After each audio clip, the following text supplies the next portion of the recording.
somebody else's dream.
somebody else's dream.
And there we are. What is going on, guys? How's everybody doing? Let me just get my comments up so I can see what is going down. Comments. There we go. How's everybody doing? You guys good? Staying clean? Keeping those hands clean? Yeah. Can you guys hear me okay? Let me just check the sound's all right. What's good indeed? What is good? The man. What's up, Jason? Just gonna check my sound. All right, here we go.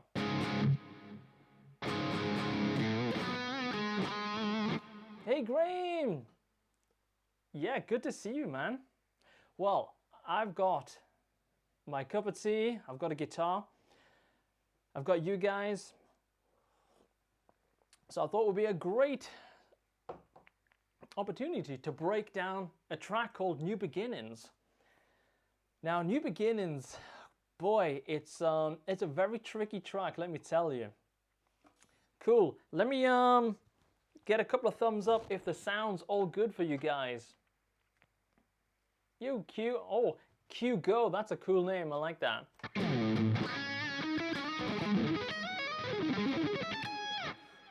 We change to my split view. Got to make sure we've got a cam on the guitar all times. We get that split view. There we go. There we go.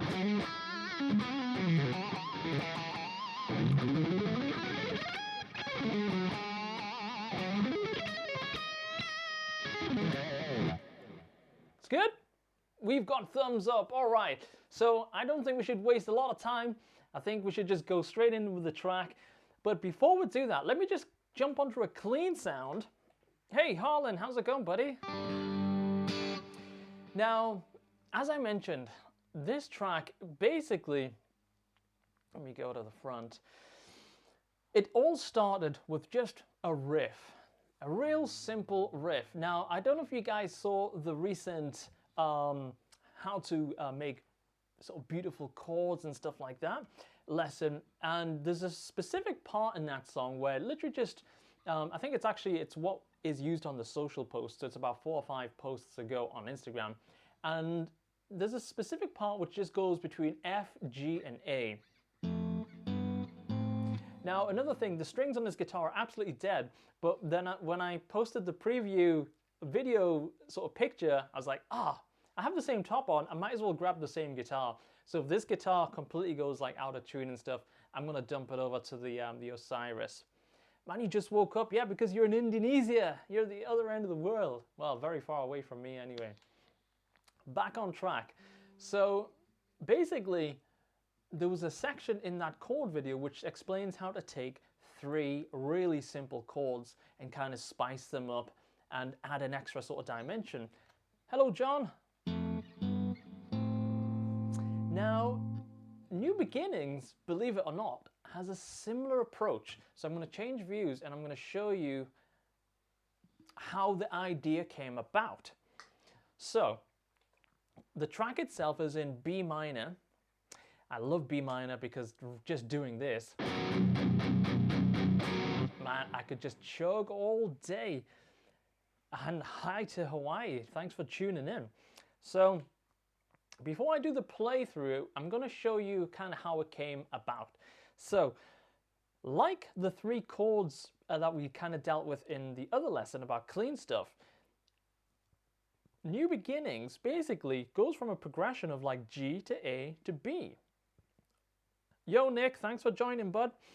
Now, what is a little bit different about it, and what always allows me to get different sounds, because I love taking simple sounds and elevating them. I love doing that because that way we'll have something that's really familiar, but we can instantly start to make it sound a little bit different to what everybody's doing. So in this case, what I'm doing is I'm taking 2 major and 1 minor shape. So if you're sitting with the guitar right now, this is the basis for the very first section. Go to a clean sound for a sec. Okay, so we've got major, major, minor. So now we kind of start to put a little bit of rhythm.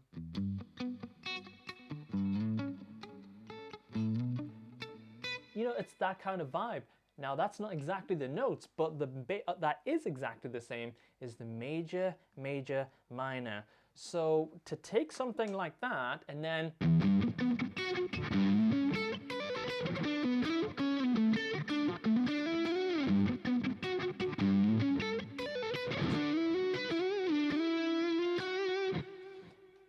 for me, just coming up with that chord progression and then the rest of it is just these little embellishments and kind of details, that really helps because I'm thinking less about songwriting and more about kind of filling in with kind of solos and stuff like that.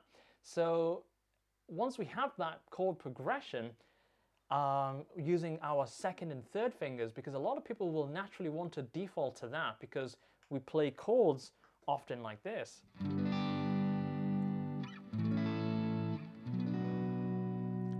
But I often like to do things with like 2 and 3 because then we have this 1st finger that's available to play right behind the notes. So I think, hey Richard.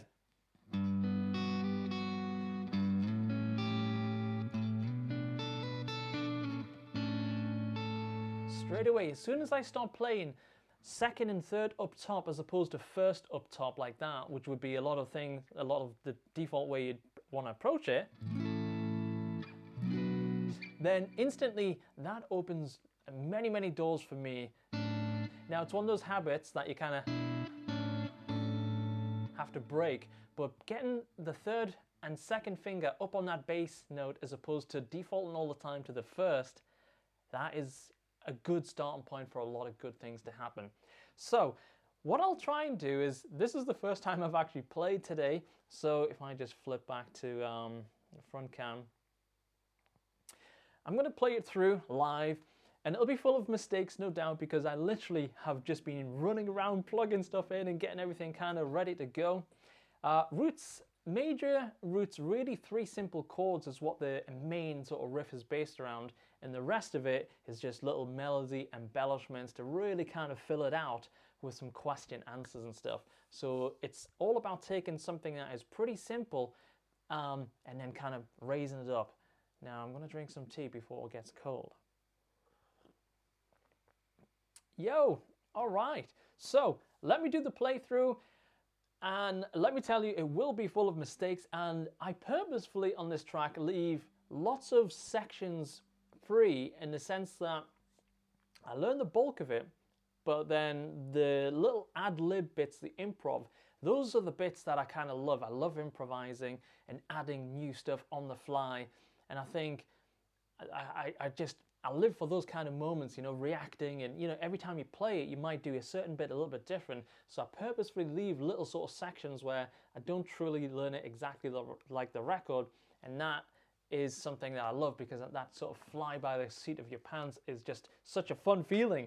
Some people don't like it, but I love that sort of feeling.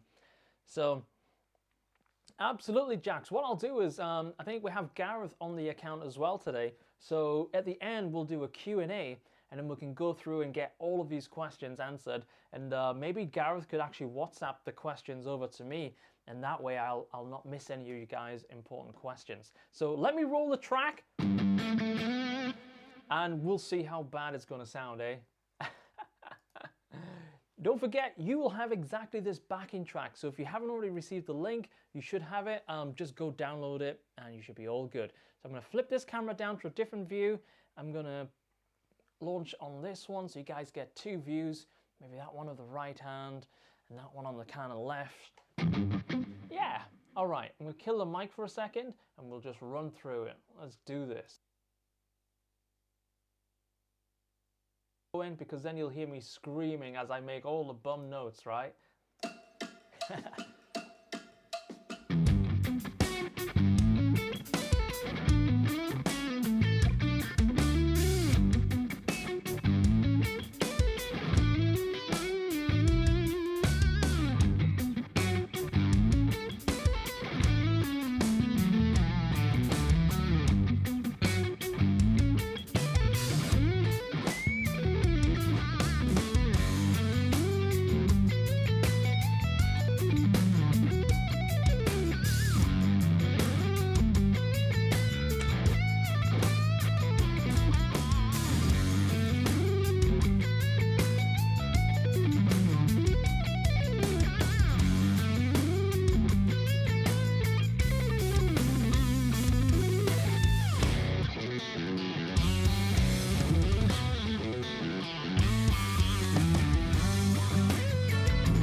hot now. I'm really hot. All right. So let me continue on with my tea for just a moment. That was the first time I've literally played that track through in a while. So, okay. Sounds okay, guys? Everything good with you guys? Do we need more volume or is everything a-okay? You just let me know. Spot on. Fantastic. We've got Stuart in the house. So I can add you guys to the broadcast as well. I forgot about that. Look at that. Boom. There he is, Stuart. My man. Awesome. So we broke down the first section. Thank you, guys. I think I definitely need the encouragement, right? Man.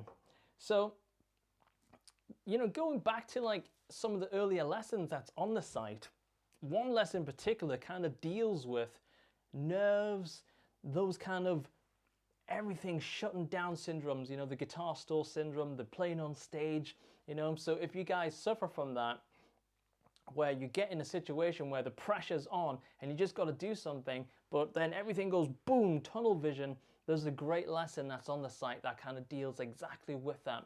And it goes through the mind frame and how you can kind of really just control that, because there's nothing worse, in my opinion, than practicing at home and you've got amazing ability and everything's great, and then you go to somewhere that it really counts, whether it's online, in front of an audience, trying a guitar in a local music store, you know, pressure, you know, we all want to deal with that situation the best we can and not compromise our playing. Nothing worse, you go like, shit, what happened, man? I could play better than that. You know, it happens, all right? So there's a great lesson for that on the site if you haven't already seen that. So let me turn the volume down a little bit. So we went through the first section and let me go back to the split view because that seemed to work pretty cool. So what I'll do is I'll put one view on the guitar mostly, and maybe it's the other one a little bit more kind of on the fretboard and right hand a bit. So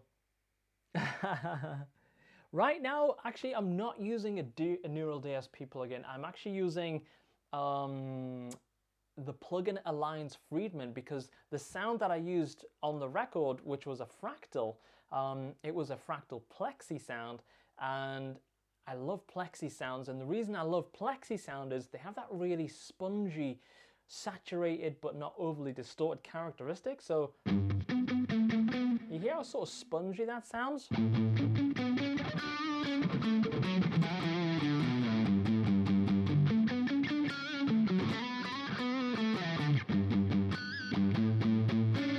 Really spongy sound. So right now I'm using the Plugin Alliance Friedman collection that does that.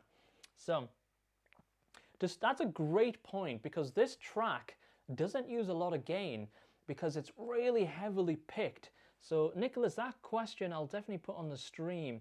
That's an awesome question. How much distortion are you using on your setup?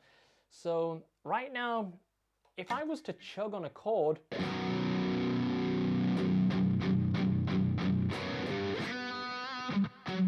you hear it can die down pretty quick. Wait, thanks for joining, dude. So we have just enough gain that the longer notes are sort of sustaining, and that's you know, I can't tell you how invaluable that question is, because a song like this, if you take it and you have too much gain on, you will literally lose all of the dynamics in your playing. It will just die, you know. So dialing in distortion just so you've got enough note kind of coverage to get the notes to sing out, but it's not just a wall of kind of distortion that's killing the dynamic. So great question. So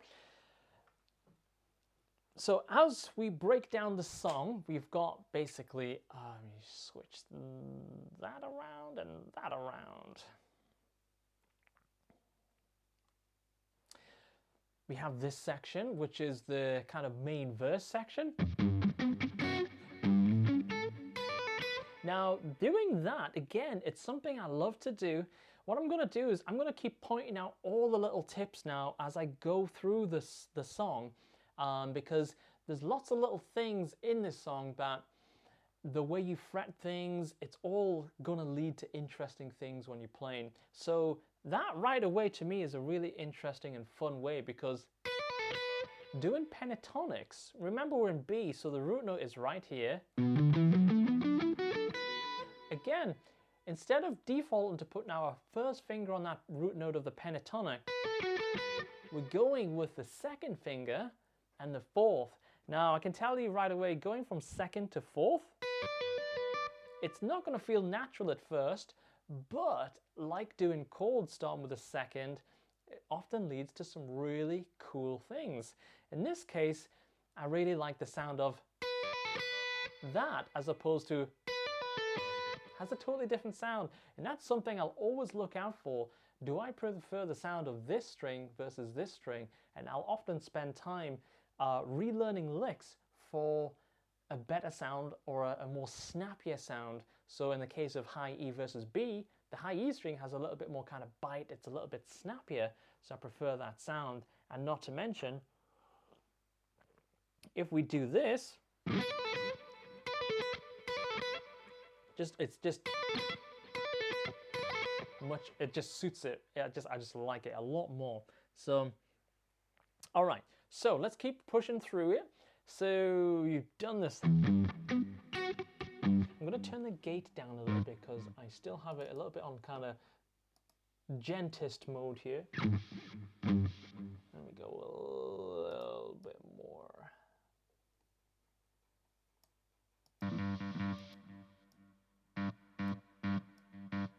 Yeah, we'll just kind of ease that gate off a little bit. And then right there, we snap into our default pentatonic position. So, really simple. So let's go over that again.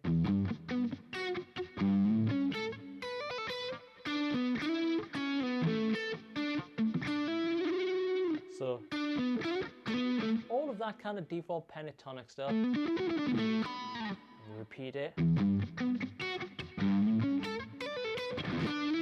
And now those parts there, that's often a spot that I can improvise over. So sometimes I'll do slides, and as you guys know, I love doing whole tone slides. Whole tone is going up 2 notes, so it could be something like this.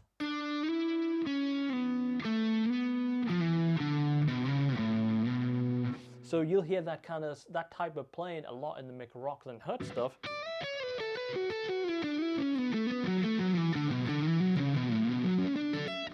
So it's sliding up 2 notes, looking for the next opportunity to slide down 2 notes, sliding 2 notes all the time, and that will lead to those kind of really cool fluid sounds.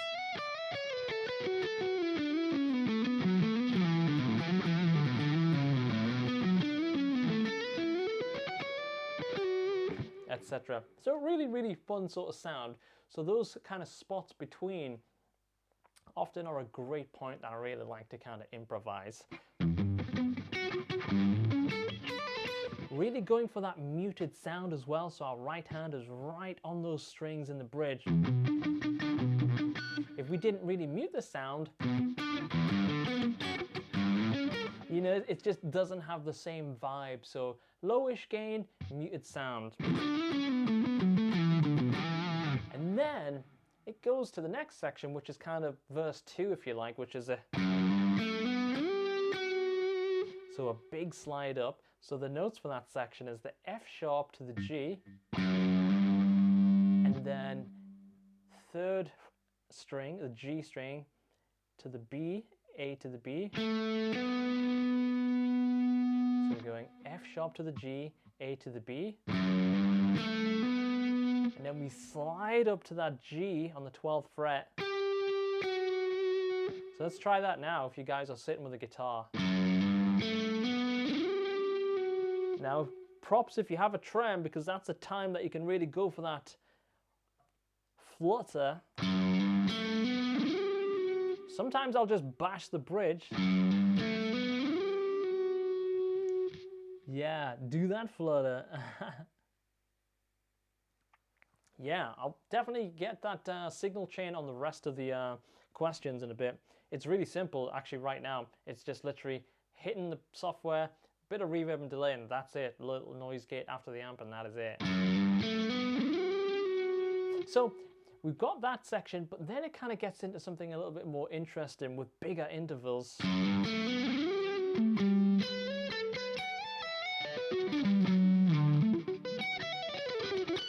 Now that feels really weird to kind of play slow, but I'm going to break it down a little bit. So we do the F sharp G, A to B, and then slide up.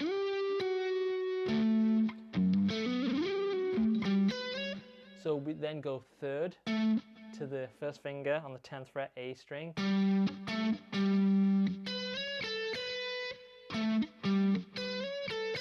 So let's just try that for a moment if you're sitting with your guitar. Now it's really important that we finish that note on our third finger, because that allows our fourth finger to be primed up for the next move.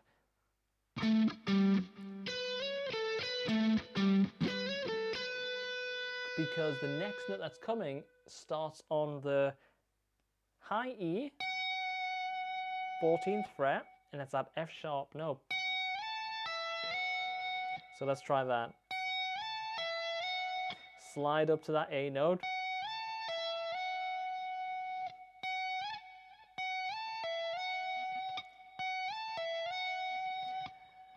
And then we just actually do something really simple. And it's something I also like to do a lot, and it just descends down a B minor arpeggio. So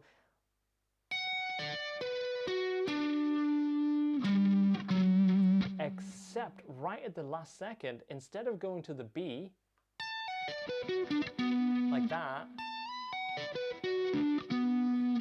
we actually continue down to the G and F sharp on the low E string. So if we just put that together,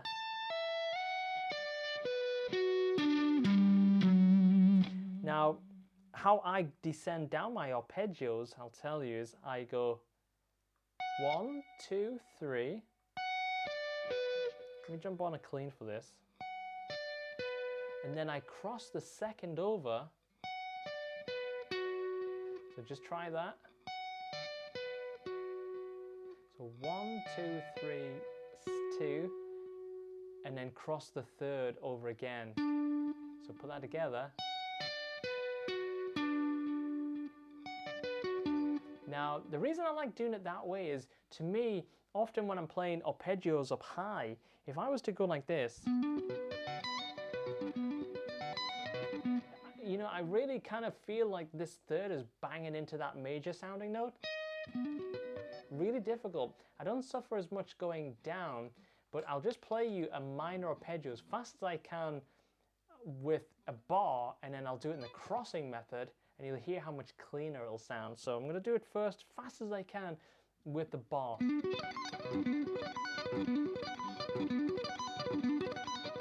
You know, it feels clunky. Now if I cross it over, whoops.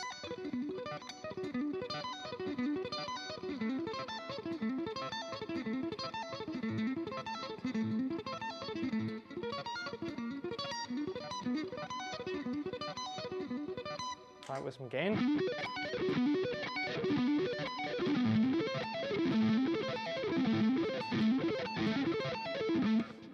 It's so much more, I don't know, it's just easier for me to cross them over. Now, it will be a little bit of a habit breaker.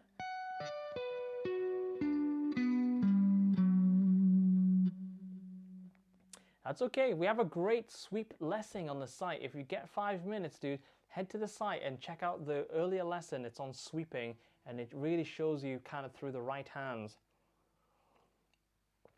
So I'm worried on time that I'm kind of going too slow on the parts. So I'm going to push through some of these parts and break them down and just kind of give you the tips and insights on all these little movements and stuff. So if we go back, that is the minor shape. And then we pull straight down to that D. Now this is the more like a one note per string sort of arpeggio. Now, because it's one note per string, it has really big interval jumps, and I love that sort of sound. In fact, that's how the main sweep section in this song begins.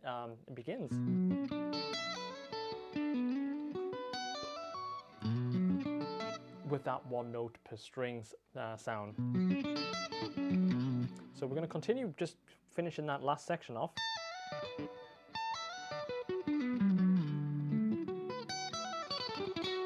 So we go sweep straight down it, and the shape is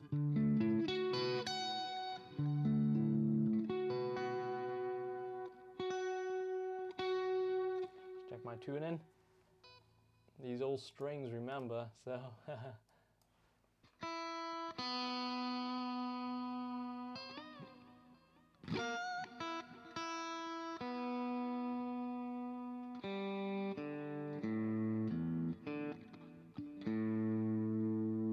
close enough.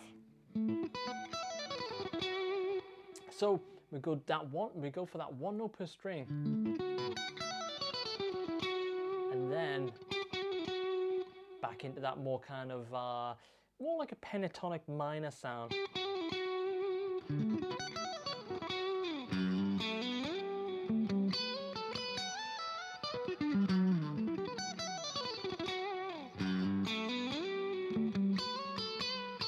And then after some time, we have this lick. Now that breaks away from the normal notes. So what you can do is just think of it as a repeating pattern. So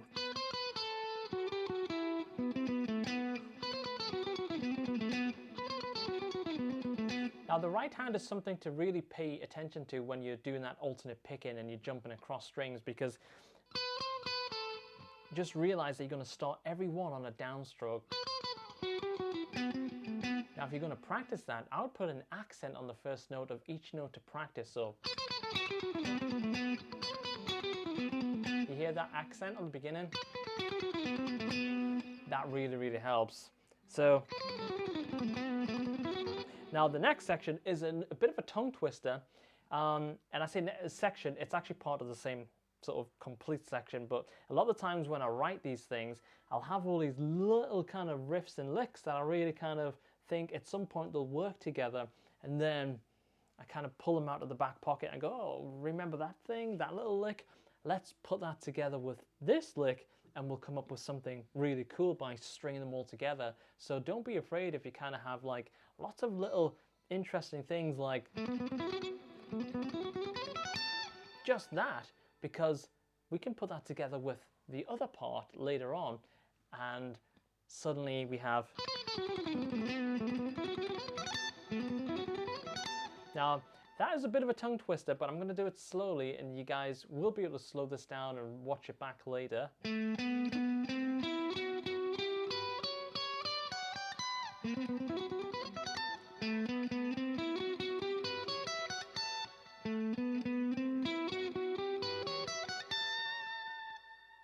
Yeah, that's right, that note there.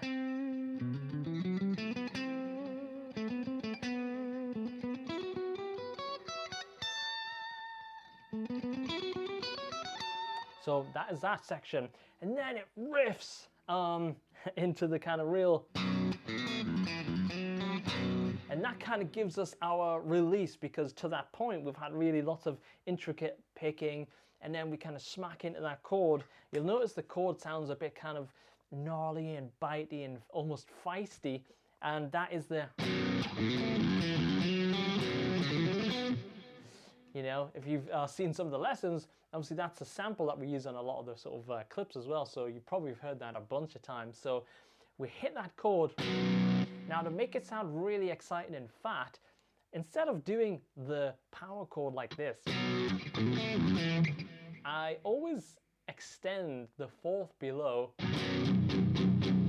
Makes it sound really heavy, you know, it just almost sounds detuned. In fact, the recent lesson, which is all about kind of that sort of riffs and stuff, one of the sections is talking about that, and I just love to add that fourth below.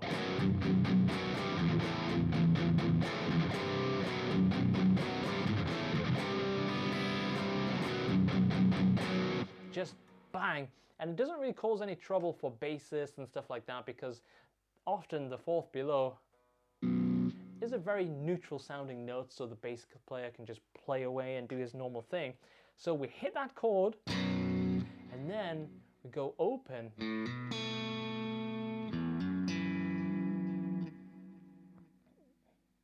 Ain't it the same as the New Beginnings on you? Possibly. Some of the licks in this track are probably definitely borrowed a little bit into the McRock and Hutch stuff. So that's that. 1, 2, 3. So let's try that again.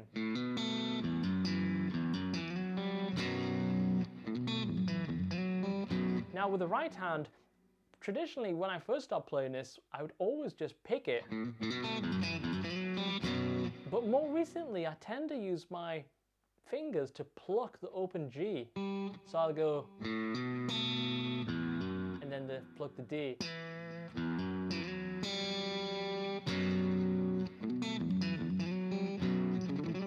The chug, that's right. KV, what is up? K is, are you the K?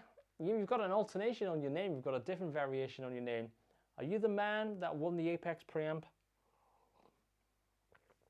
Are you the KV that won the Apex preamp on the site? And then we'll go straight into those 3 note per string, which everybody loves. But there's a trick to playing them fast. A real trick. So it's 3 note per string.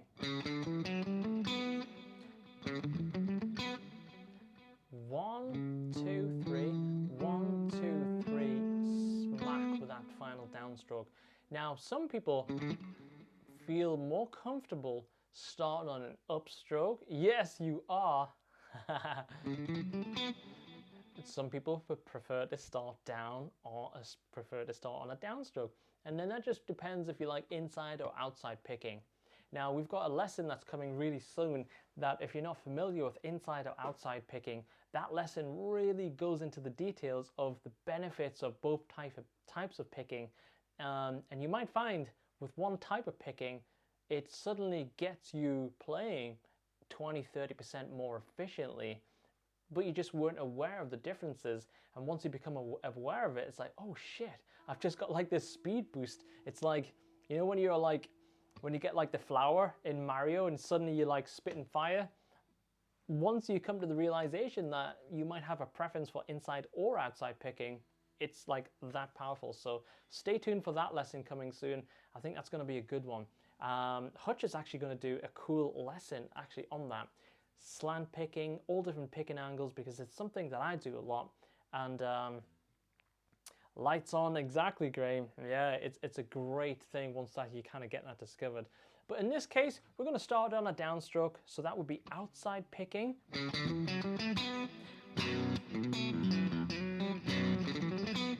Really kind of get that nice snap on the final note. Find a little bit of a twitchy wrist really helps.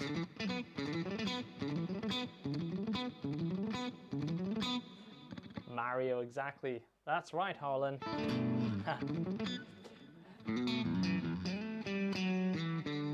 So, continuing on, just breaking this down.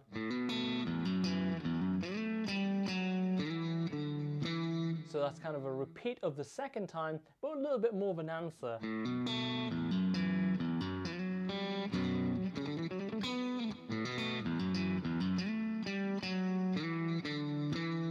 And then we're off to the next section, which is more of a melodic sort of section. So.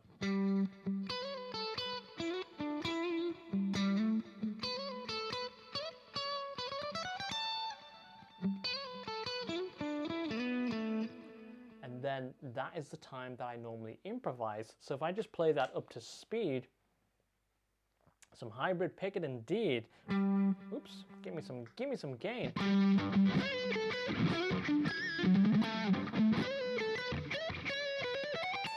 So you can tell I like to do a lot of question answer in my playing. So if we just break that section down a little bit. Whoops. Here comes the answer. Now, it's one of those things, I've started adding more and more notes to that section the longer I play it. So a couple of years ago when I first released that track, it kind of had less notes in that section. It didn't do the little chromatic run-up. But now I kind of like to do kind of little, variations. And I think a lot of guys do that, just kind of, you just grow out of little sort of things and you add things and you take away things. Playing's always kind of evolving and stuff, Yeah, KV, dude, starting tomorrow, guest lessons are going to be on the site. Now, I haven't announced this yet, but since you guys are here right now, Kieran Johnston, the sort of Scottish shred king, is going to be doing the first of the guest lessons. Now, this guy, I don't know how he does it, but he picks and hybrid picks so good. It's unreal. And he just has such a fluent sound as well. He's unbelievable. So we had him down here and we shot a bunch of lessons and they're going live from tomorrow. And I really like it because he does stuff that I don't do. And that's kind of the idea with guest lessons. We're always going to kind of bring in somebody that kind of does something a little bit different.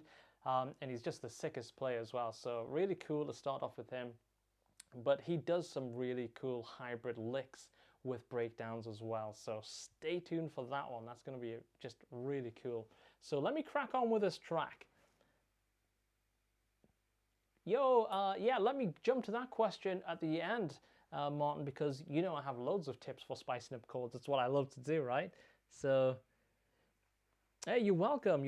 Thanks for tuning in. So let's crack on with the next sections of this. So, right up here, now, this note, because it's such a heavy minor sounding note, for example, let's play the minor scale right there. Right there, when I hit that G note, that's the note that sounds really, really minor. So if we play that note here, listen to this. I'll play pentatonic.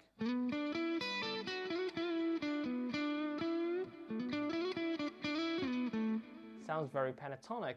Now, as soon as I add this G note,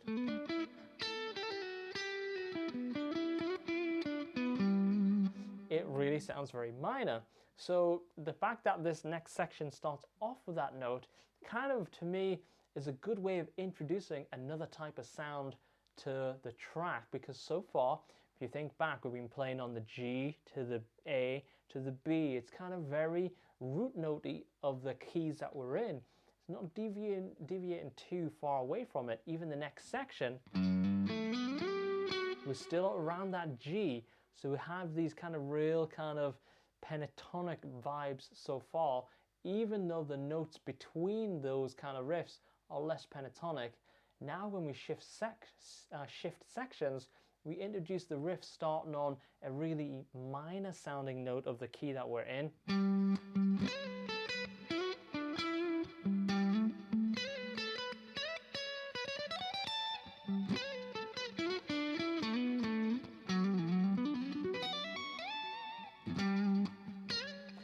It's really that type of thing. So, and then after that, it goes back to the groove. So let me just play it as a recap with everything together to that point with a gain on.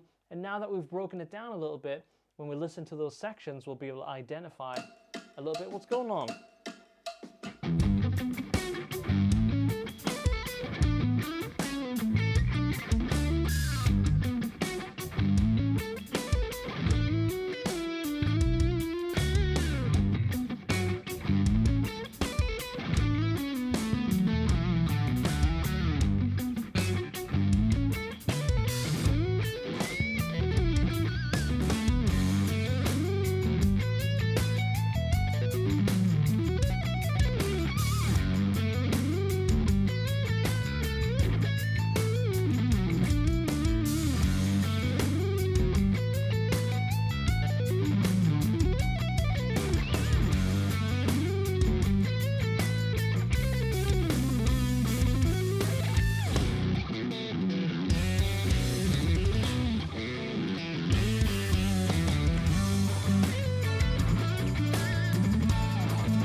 back to that kind of groove again. So if you guys watch this back later, you can see that's the kind of thinking, that's the techniques, and that's it all sort of strung together, sped up and played in real life. So it kind of repeats through, but after a couple repeats, and some of those repeats are a little bit shorter, they kind of go down to 8 bars as opposed to 16 bars, I've warmed up. I'm always trying to warm up, you know. It's like the guitar player's thing, like must get to that sweet spot where everything kind of works and the right and left hand work together. So let's crack on and break down the final kind of intricate section, because that's quite tricky. A lot of big jumps between the A and the B string, and that's really kind of taking string skipping quite far, and it's really pushing it. I appreciate that, Tongue. Thank you. Yeah, absolutely. Gareth, let's add this question to the Q&A for the end. That's a great question. And there's a couple of things you can do that's really easy to add that type of playing to your playing, or that type of approach to your playing. So let me just continue on with the next part of this track. Let me move it forward.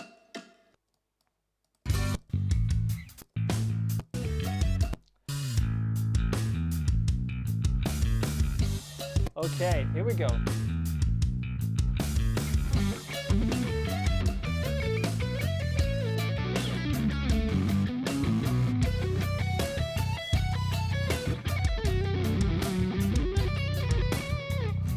So before we even go into that next section, there's a lot of big nasty string skipping parts going down there, and it's tricky if you're not warmed up and you're feeling loose and stuff. So I'm going to just play it slowly with a clean sound. That way if you're watching it later on, you can kind of skip over it a couple of times. And again, I'm just going to point out some technique things that I find useful and really helpful. So first of all, we are jumping from that note to that note. So now I do those both with a downstroke, because when we first play those notes, there's no need to kind of alternate pick them or anything like that. It's just,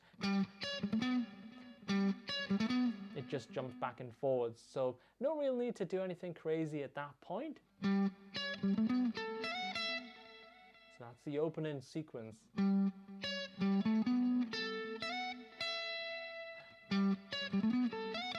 So we've got to be careful with our right hand, because it has to get in position for each one of those parts. If you lose sync or it doesn't get there quick enough, we're going to be out of sync, and then the whole section is going to be like on the back foot. Really, once you screw up a section like that, it's really difficult to kind of get back on track. You almost just have to pause and join the track again. So really important that our right hand is kind of going with a sense of urgency. We know exactly where we want to be with it. Not like that. So I'm going to play it to that point slowly, because there's a really interesting little move that happens right after that. So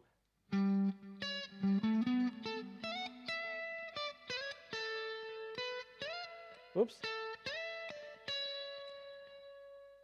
This first finger holds on to that note, but then it slides down to the 10th fret and drops down simultaneously. And the reason is I want to play this D note. Now remember, I wanted to, when I was writing this sequence, it was a right like complete pain in the arse, because I wanted a certain note combination, but the only way to do it fast was to do it with this technique. So it's one of those things that's quite difficult to play slow, but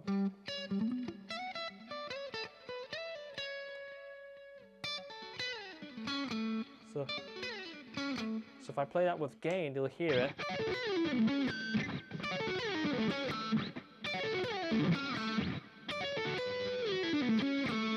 So what happens is when we do that slide, we get to that D note on the bottom just by tilting the finger down. And the cool thing by doing that is when we come back up after we hammer on this 4th note on the C sharp note, we can just tilt it back, because we haven't refretted the whole note. So for example, if I went, like I lifted the note off and I played it with the tip of my note like you'd normally play a note, it would mean this kind of reseating thing, and it would lose the fluent sound. So in this way of doing it, just by dropping the kind of anchor, our little bar is kind of ready there. So let me just play that section slow, and then again you can catch it later.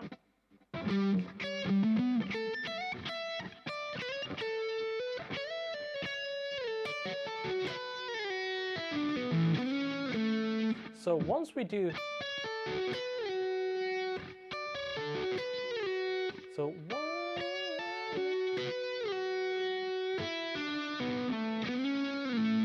here you hear that question answer. Again, a big part of my playing is that question answer. So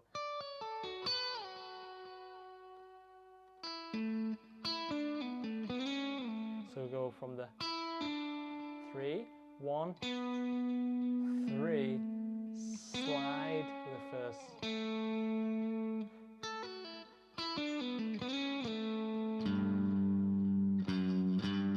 So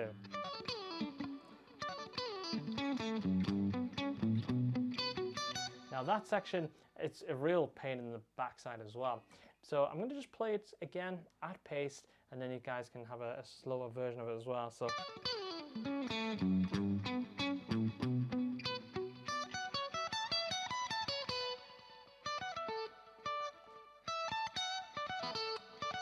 So anytime you're doing that kind of weird note combination, it always ends up being like really difficult to play slow because you kind of get used to playing it at speed. So I'm going to play it through.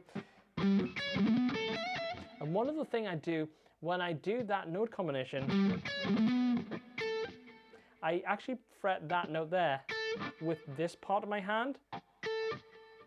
And the reason is I want something that's going to help dampen all of those open strings. So for example, if I went like that and I just fretted both of those, I can dampen it with my right hand, but having the left available to just kind of make sure all the other notes are super dead,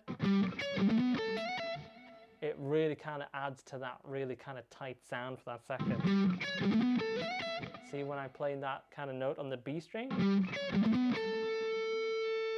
right there, that finger is still killing all of those lower strings as well.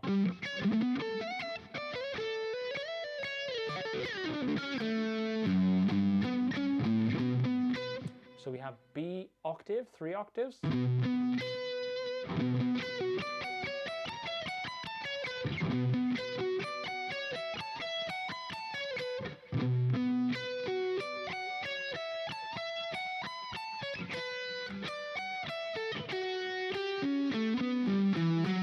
Now, when I practice that, I literally go, just practice that. Now you have to do a little bit of pick slanting because you're going downstroke on that B to an upstroke on the D. So with string skipping, alternate pick. So you see my right hand, the shift it has to do.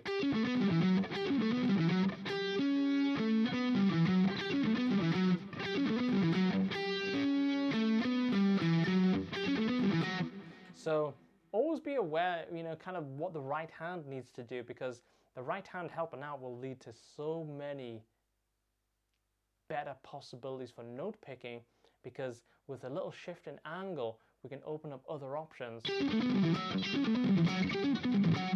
Couldn't do that any other way, I don't think, as opposed to that. And then to finish that section off,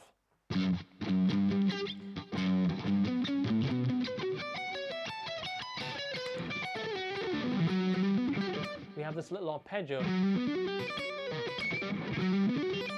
So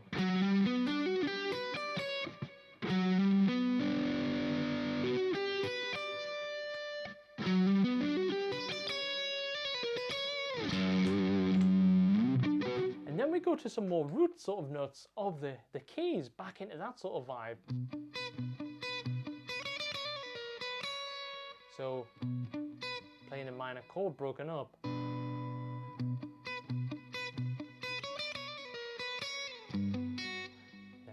to the major answer with a, again,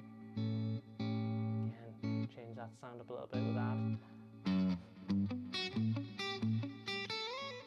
And then we do that combination, and that really has a whole tone type of sound. Really kind of complements that riff so far. Hey, what's up, Roland? So let me just play that section.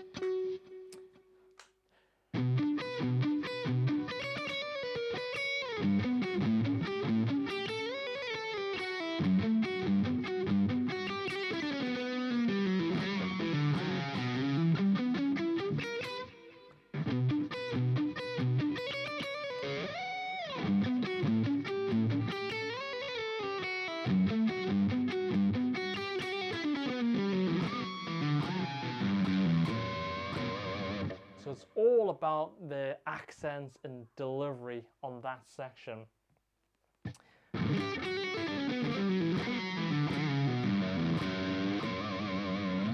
And then we hit that big key change, which goes from B to C sharp. And what's really cool about that is the chords underneath that.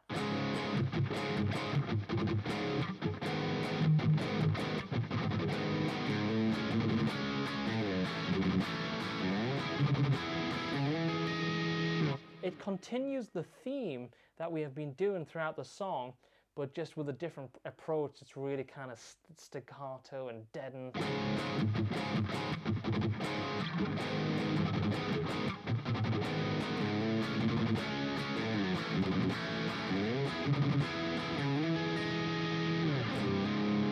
So the solo that goes with that, I'm gonna show you.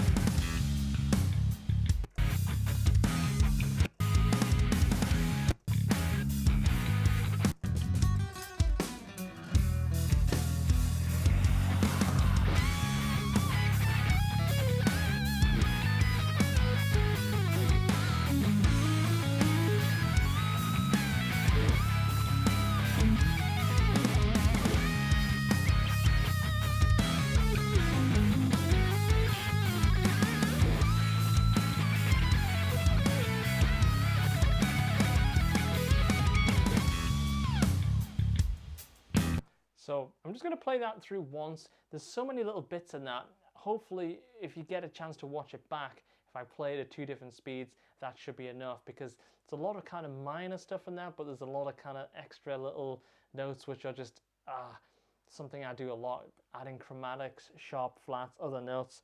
So I'm going to play it kind of close to real-time speed.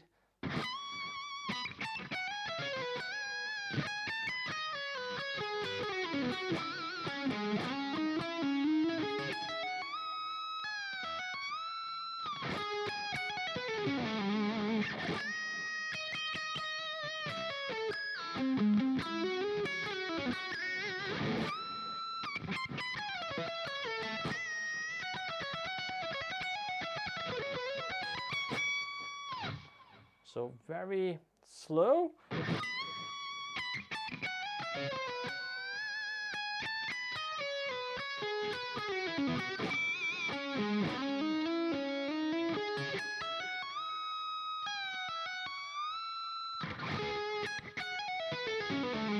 Bit of string skipping.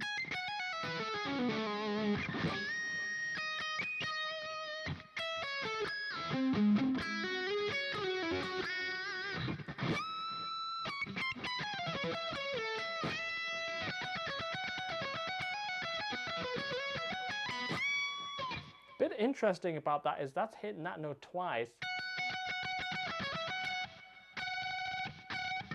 So normally you wouldn't want to play a lick that did something like the same note, but when you play it fast,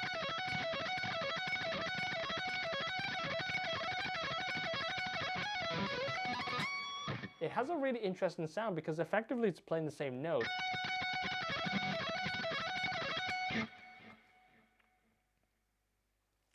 Great, not to worry. There is also a great lesson, honestly, called Unlocking the Fretboard, which just a lot of the stuff that I'm doing here in terms of being fluent in different parts of the neck is covered in the unlocking fretboard. So honestly, next time you've got a nice cup of tea or a coffee, muffin, check out that lesson. It's exactly for this sort of stuff. So we go back to that riff sort of thing after that. And then finally, the only thing that we have is the string skipping section. And I'm going to show you that bit now. And that is...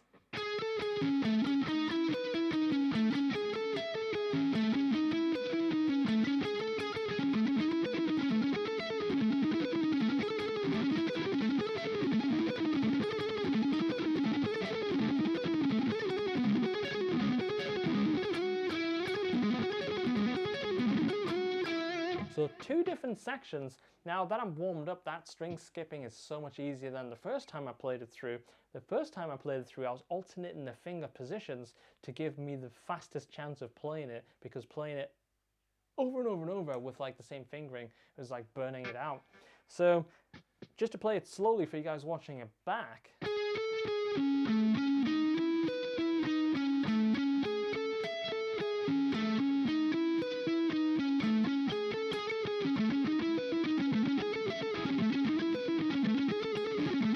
The pattern.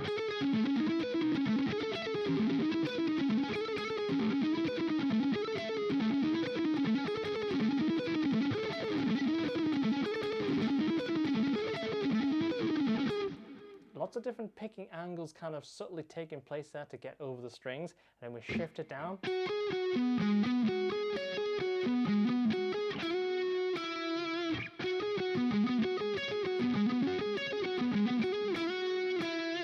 Now, moving on.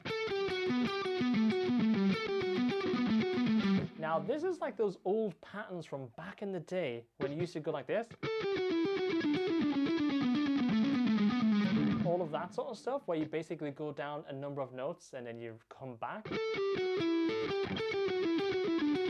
But it's kind of taken that approach and then turn it into a string skipping sequence.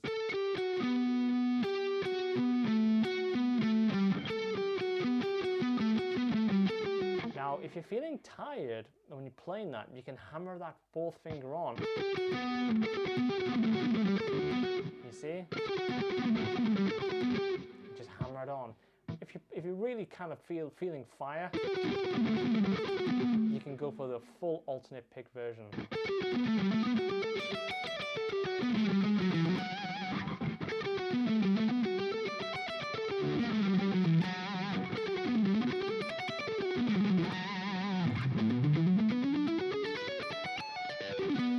So, the final pentatonic run at the end.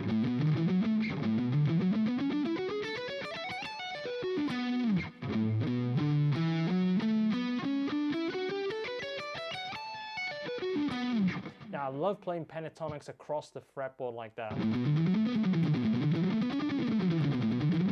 because it's just such a, I don't know, like pentatonics, like this are fine, but like this, I love that three note per string pentatonic vibe.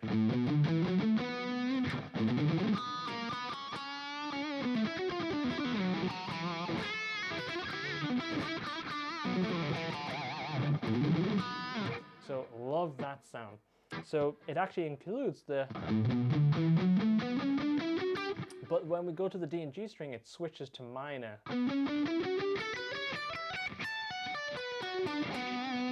Pentatonic, minor.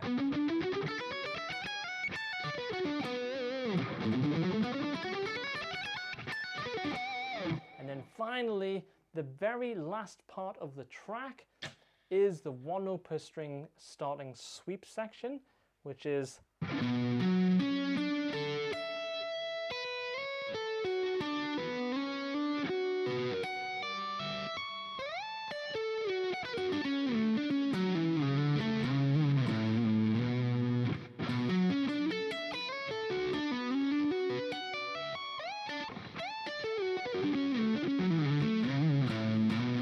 the right hand really during this whole section has to remain really relaxed. It's pushing through.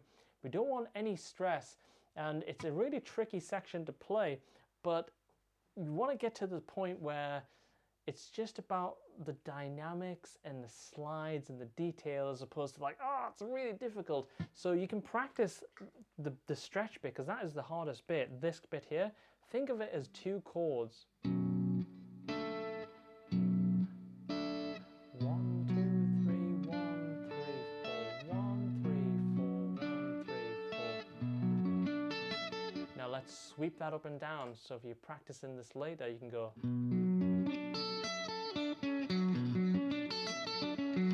Great for practicing a sweeping motion. You can do that in a major shape.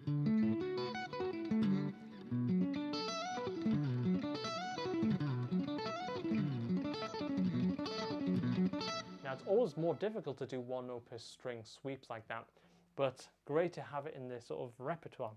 So I'm going to play that whole section really slow, and then we're going to cap it up and get into the questions and answers. So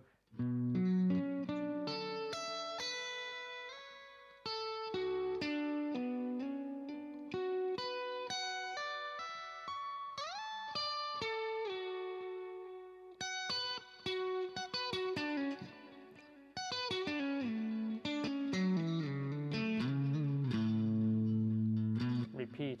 Now this section here, you'll notice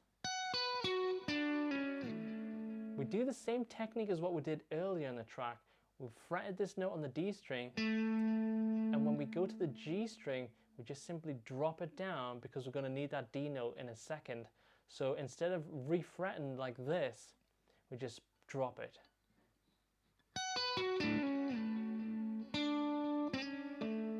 See that? So that's a good thing to be able to kind of just think of. Instead of reseating, we'll just drop it, and then we can reignite the original note. So we're just pivoting on that kind of 2 strings, but we're not kind of going like holding it down. We still have the dead sound.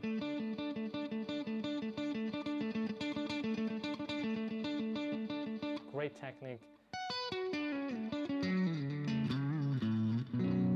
Awesome. So I understand that was a lot to kind of take in. The whole track, it's just, there's a lot of stuff going on it, but we should call it toggle. So let me go to all of the questions that I've no doubt missed. Hopefully that we're starting to see coming in from our man Gareth. Yo, Gareth. And let me change back to the main front, and we'll go through some of these questions. All right. What are the pedals using the signal chain? So back on the signal chain right now, I'm literally going into my line selector on the floor, which is the Boss LS2. And that just changes the paths.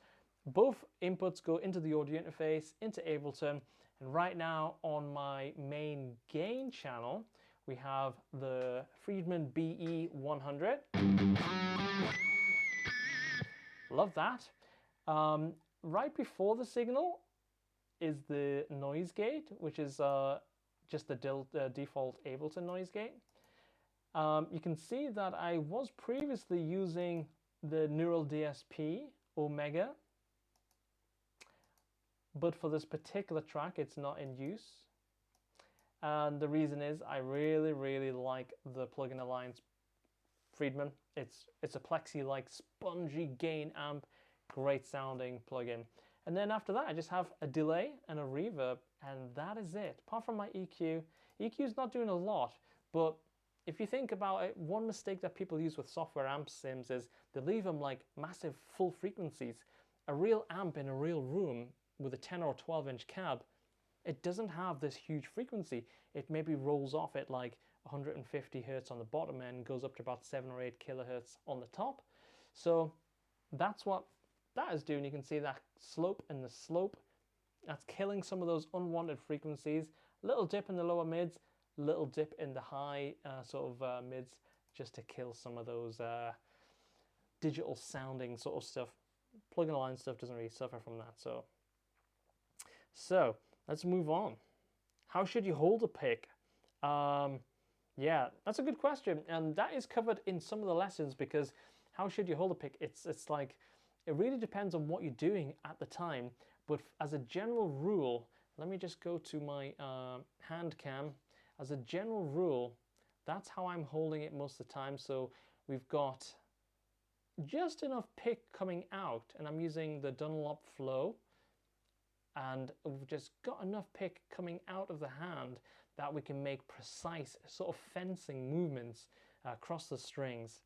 But we still have a good grip on it, and it's always nice and relaxed, you know, at the same time. So, you know, views on positive. I actually did some videos for bias effects, and it came out really good. I don't use it currently, but I do like them. It's certainly, if you have it, then it's a good option. You can get some great tones, you know.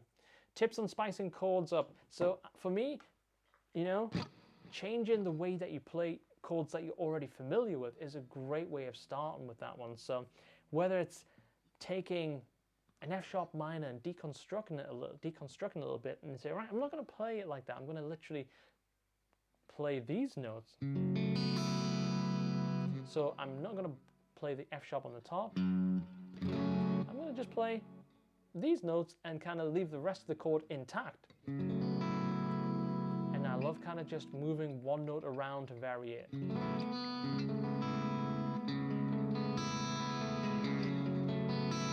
So love doing that. Simple things like we have an A minor chord. That would be something that you'd always be familiar with, but if we drop off that, lift that third finger, okay, that turns it into a minor 7. What notes came out of that? It's the G note. So what happens if we use our now free finger to put an octave on that? That's cool. Now we have a fourth finger that's available. Let's add that dissonant sort of sound. So we have basically a really familiar shape that we're starting off with.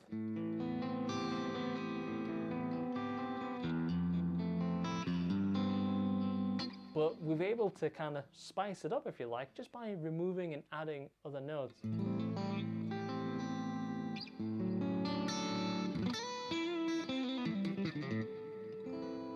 So love doing that. Let's add that question to the chat, Graham. So, what do you think about what you're doing when you move fingers around? Mostly, I'm reacting, so I'm not thinking too much on like. One thing I don't think too much about is theory. As in, like, I'm not thinking, oh, if I put this note, it's going to turn into an augmented or a ninth or anything like that. I'm not really thinking like that at all. I'm always thinking in sounds. And I did a lot of theory when I was younger, and I went through like all of the grades with classical and stuff, and that was really useful. But I kind of try and forget about a lot of that stuff and just go on sounds. And obviously when you play a lot, you get used to certain sounds and stuff anyway. But I'm not really thinking about anything apart from like extensions and kind of adding notes that I think would work really well. So a lot of the time, that's how some of my chords form, from like riffs. So I might go little arpeggios, but then I'll say, okay, well, I'll hold all those notes down. And there's a track called Drive, which did exactly that.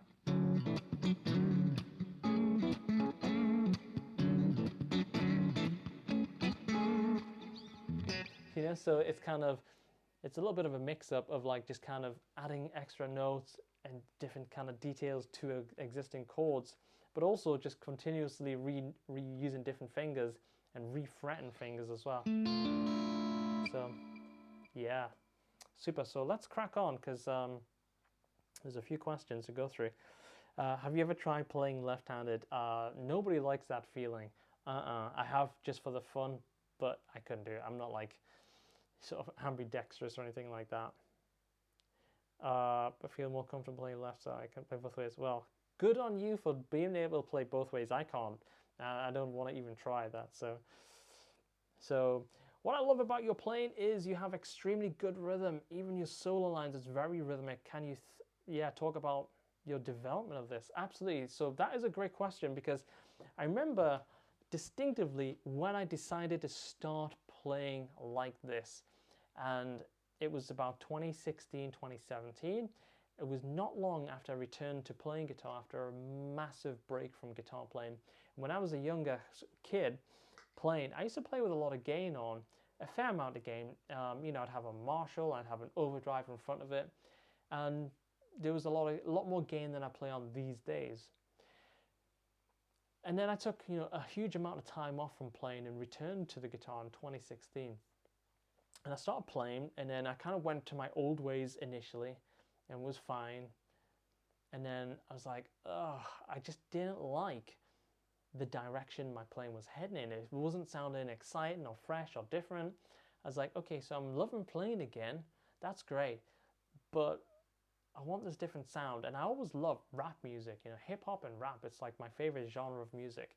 So with less gain and more attack on the strings, I was able to create much more rhythmic type of sounds. So that's why I love playing with gain sounds that have just enough distortion or overdrive on that we have a really kind of, you know, a lot of dynamics. So right now, we probably have a little bit more gain than I probably need. So if I just back it off, this will be a typical sound.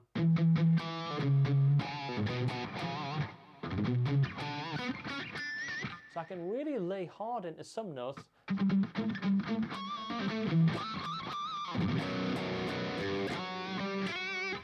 Let some notes ring out. And dampen them down and kind of pull back. And when you combine that, I mean, now you actually pick a lot of those notes really loudly as well. So if I like let you hear just from the mic,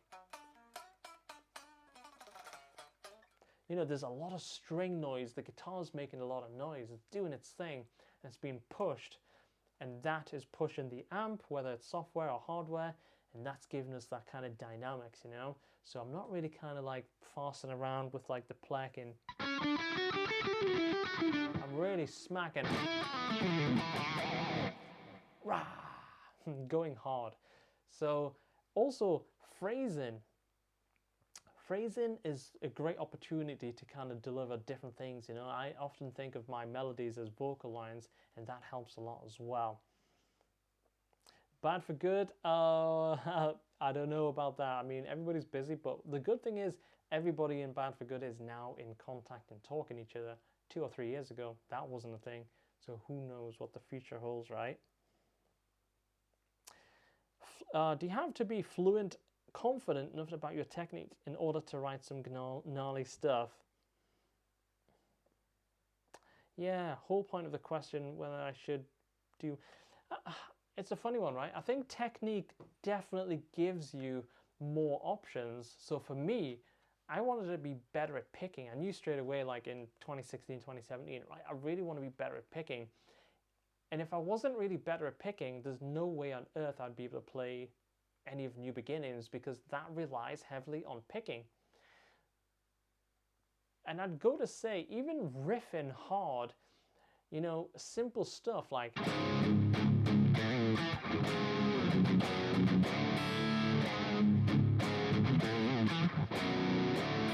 yeah, something like that, just made it up on the spot, but without the right technique.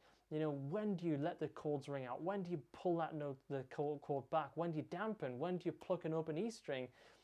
There's a lot of like little different techniques all coming together. So I think all in all, it's good to have techniques, but sometimes people can become obsessed in techniques and can't write a song or construct a really cool solo. So it's a difficult one, but technique overall definitely helps. You know, finger power on the left hand to be able to fret things nicely, have the best ringing out notes.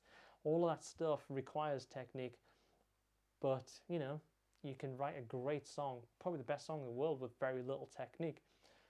You know, but I guess if you're watching this, you might be more of the proggy, progressive sort of stuff, lead, you know, whatever it might be, etc. How do you take a song structure and shred over it? My mind is blown by your note choice. Yeah, I mean, every situation is a little bit different, but again, like I've mentioned a couple of times, if I approach a solo or an entire passage of notes. I'm always thinking question, answer, melody, reply. You know, it's very much a back and forth type of thing. And at some point there'll be an answer to a line that I've just played. It's just kind of often a matter of when. In most situations, there's no kind of set rules. So I think just thinking, you know, like your guitar lines as vocal lines, and you know, like I said before, I'm really into like rap and hip hop. So when I think like that, a lot of my melodies and kind of note choice, you know, especially that's why I love putting so much chromatics in, because that's a great kind of alternative or equivalent of a guitar rapping. So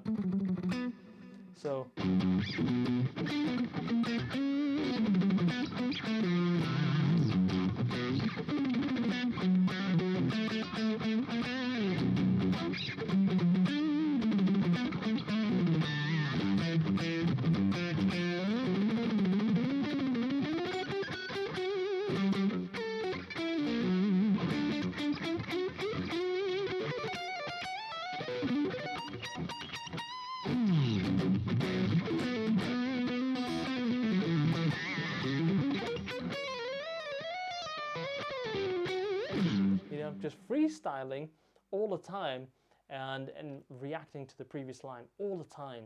You know, so that's something I like to do a lot. And I think I've caught up to the questions. So, okay. Oh, we got one more coming in. How often do you change the strings? So this guitar hasn't been changed in a while. This actually is the NAM string guitar strings. So the only reason I picked this one up today is like I saw the preview that we were using. I was like, oh shit, I've got that outfit. Let me grab the Zeus because it's exactly the same as the picture. Otherwise, you know, I tend to, on average, change every 3 or 4 weeks. But I'm quite blessed in the fact that I have 3 very similar headless guitars. So often I'll just rotate them depending on what has the freshest strings. But you guys know, like the Zeus is probably my go-to. And if I'm using NYXLs or D'Addarios coated strings, I probably get about 2 to 4 weeks on average home recording, blasting Instagram videos out and stuff like that. And the other question that came in was, do you use economy picking or strictly alternate picking? Now, I'd say I'm not strictly alternate picking, but you know, I love the sound of laying into the strings, and you don't get that as much with economy picking, but some people just do that really well. That's their whole game. So we do have lessons coming soon on the benefits of economy picking. I won't be doing that lesson because I don't really specialize in that subject. So I'm going to put somebody who really knows how to deliver fluid licks using that technique. And when I hear them do it, I'm like, wow, that sounds really cool. But my style is more like, I love the attack, I love the bite. I like the sound of the guitar kind of fighting a little bit. So, US tour in the future, I don't know, man. I mean, I don't know if anybody has any plans on tours right now until we get over this whole coronavirus thing, right? So, but in general, you know, would love to maybe take McRock and Hutch and do a bunch of shows over there. That's where we kind of listen to the most. So I think it'd probably go down pretty well. So, what's your dream guitar? What's your favorite guitar to own? I mean, honestly, dream guitars, I mean, when I pick up this guitar, it does everything that I want. It's got a great balance. You know, headless, when you look at them and you haven't played them, headless doesn't make so much sense.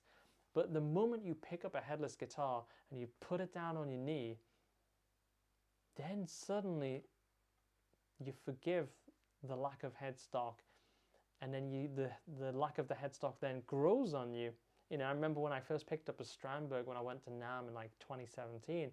I was like, I don't really like the look of it, but it's got Fishman's and it's in Fishman's booths. I'll try it. And although I didn't love that particular model, I remember straight away I was like, whoa, that feels really cool, and that's fixing some of the issues that I'm having right now with this Ibanez RG style guitar. And then Kiesel sent me a guitar out, and I was like, that's exactly the balance that I've been looking for. And then, so I wasn't really planning on shifting to headless, but the moment you try one, it's like they just grow on you, and then You're sucked in, right? Guest lessons are a great idea. Yeah, I think so. I'm really excited. Like I say, we're starting off tomorrow with the guest lessons, and it's going to be starting off with a bang because Kieran is a banging player, amazing techniques, amazing shredder, and he gives a different approach to how I approach it. And it's more content and stuff for you guys to kind of consume. And I think with everybody stuck at home right now, it's a perfect time to launch the guests. Hey Graham, no problem, and thanks for taking some time. You're in France, right? So thanks for hanging out on a Sunday evening. Do you ever pull out the Passion and Warfare guitar anymore? Not that often, but it's actually a great sounding guitar. It's got great tone. It's got such history. There's something like magical about that guitar when you just play it. It's almost spooky. It's a weird feeling. But I don't play it that much now. Thanks, mate. I'm getting the Motorhead. Yeah. Somebody needs to have a word with Vi about the Vi Academy, huh? You're like the third person in the last couple of hours that's mentioned that. So awesome, man. So that's generally the idea. When the lesson goes out or a masterclass happens, we cover a large range of topics. And if you grab one or two things from this entire session and you implement it in your playing and it makes that much difference, that's great, That's what we all want to do. That's what I do. When I see somebody, I'll see somebody really cool playing, I'll see all of their repertoire, and it's always that one or two things, It's like going through, looking on like Netflix and tons of stuff, tons of through, and then there's like one or two, that's the deal. Awesome. Well, let's go with 2 or 3 more final questions, guys, because I appreciate it's late on a Sunday night. I'm good. I'll just roll all night. You've seen some of my Instagram lives. I'll just keep talking. But let's go with 2 or 3 more questions, and then we'll kind of wrap it up, guys. So, thank you. Always learning from your classes. That's awesome. And if you guys are watching this stream and you haven't already taken a free trial, or you've previously tried the site when we first launched, honestly, go back, give it another shot. We've made so many improvements and added so much content over the last couple of months. It's awesome. So I think you'll really dig it. Strings you use, I use D'Addario NYXLs or D'Addario XTs, both great strings. I'm leaning a little bit more towards the coated strings recently. But I play 9 to 42. That's my gauge. Tom, thanks for joining, man. I really appreciate it. Thanks for hanging out. Do you ever tried 4th tuning? No. I'm probably going to experiment with different tuning at some point soon. I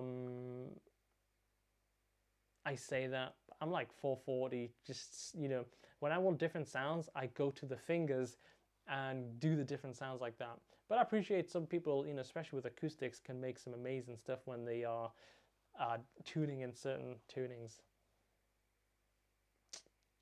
I like the Cobalts from Ernie Ball. Yeah, I tried the Cobalts, and I kind of, they were pretty cool when I tried those when they first came out on the scene. Oh, okay, you're having an issue with your card payment. Okay, I tried buying the trial, but they're not accepting my card as I tried one with you still. Well, that's unusual. It's very rarely that happens, but I guess it could be your bank just being a little bit kind of protective. It doesn't happen often, but if you get a chance to send an email to info@schoolofmcrock.com, we'll do our best to kind of address that for you. We'd love you on the platform. Really would love that. Richard, have a great evening and thanks more. So let's go with one more question, guys, and then let's do out. So I might even play New Beginnings entirely one more time because, why not?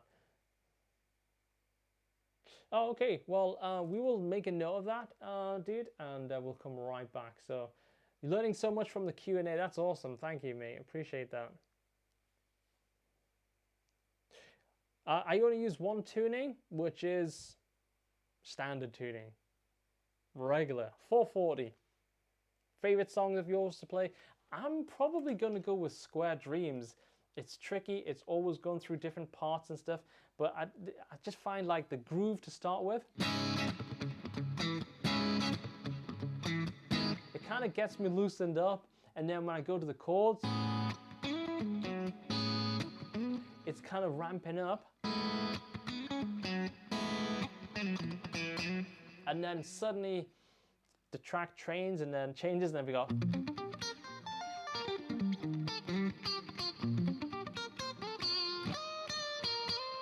And then into that more kind of Van Halen sound.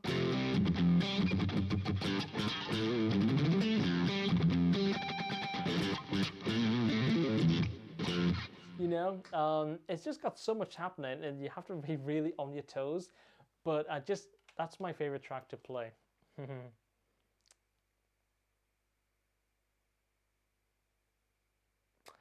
Oh, thank you, Tung. I really appreciate that, man.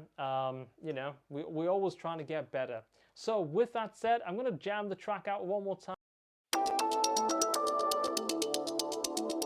Went to the other view. So with that said, I'm going to jam the track out one more time. And again, thank you guys for taking out some time.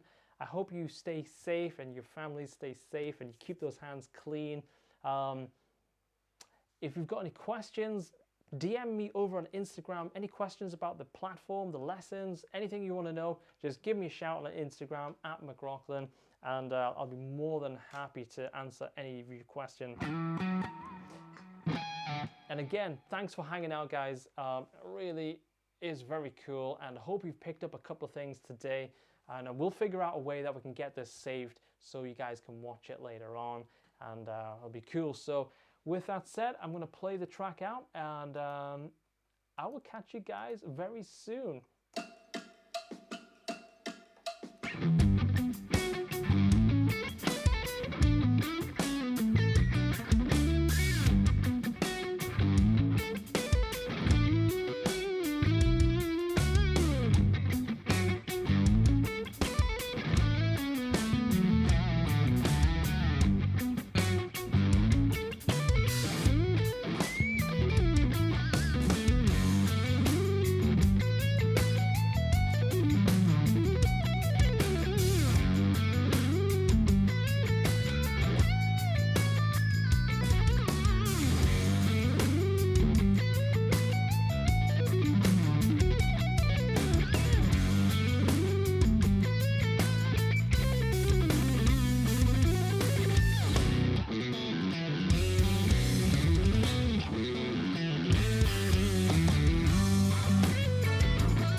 Peace. Take it easy, guys.